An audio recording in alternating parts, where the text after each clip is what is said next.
因为毕竟车顶有点高了，主要是怕引擎跟那个变速箱不知道还有没有问题，我不知道开在半路会不会脚掐。那我刚刚只是这么转移过来，确实车子的震动是比较大。你说这个震动其实它是来自于引脚。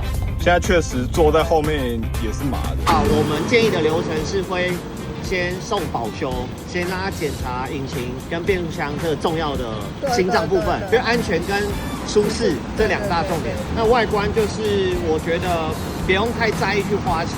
那我先帮你协助分析的是说，如果这个车你抓20万去做个保修跟一些内装的整新，你再开个5年是都不会有问题。